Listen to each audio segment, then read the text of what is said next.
Ceramic tiles are a popular choice for flooring, kitchen backsplashes, and bathroom walls.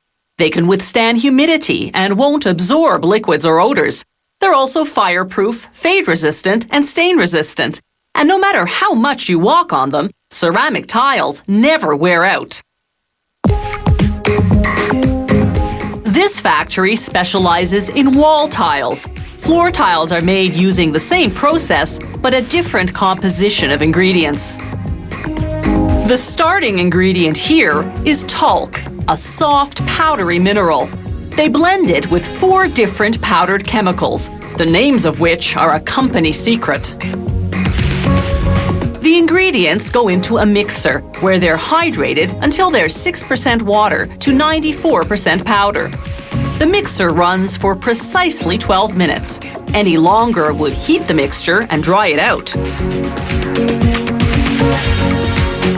The mixture is now slightly damp and quite lumpy. A conveyor belt transports it to a grinder that mills it to a fine texture. This mixture is now ready to be formed into various models of tiles.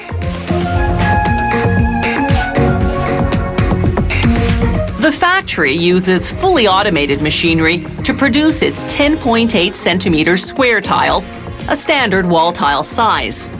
A moving tray first deposits a batch of mixture into a mold.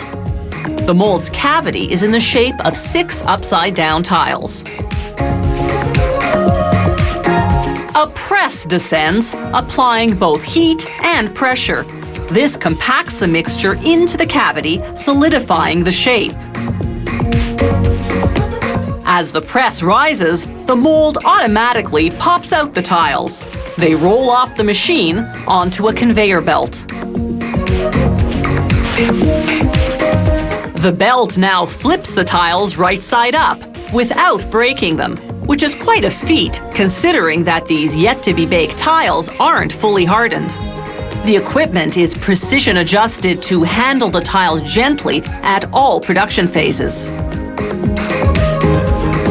A revolving brush now sweeps the tiles clean.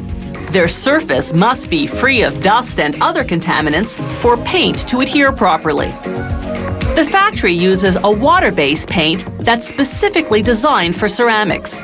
It continually circulates in the vat, keeping the color well blended.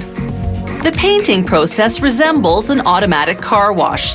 The tiles travel through 4 spray zones, each of which applies a thin coat of paint. Then they pass under powerful heating elements, which dry the paint in mere seconds. All that's left is to bake the tiles, which we'll see shortly. The factory uses the same ceramic mixture to produce these square border tiles. They look just like the other wall tiles, except that 2 of the sides are rounded.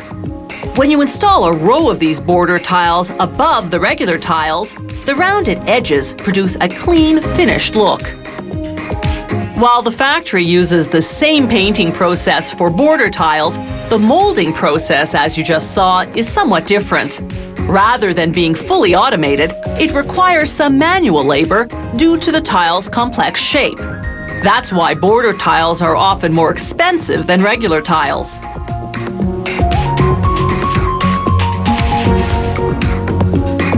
When the tiles come out of the dryer, workers stack them on wooden racks. They load the racks onto mobile carts, then roll the carts into a gas-powered oven called a kiln.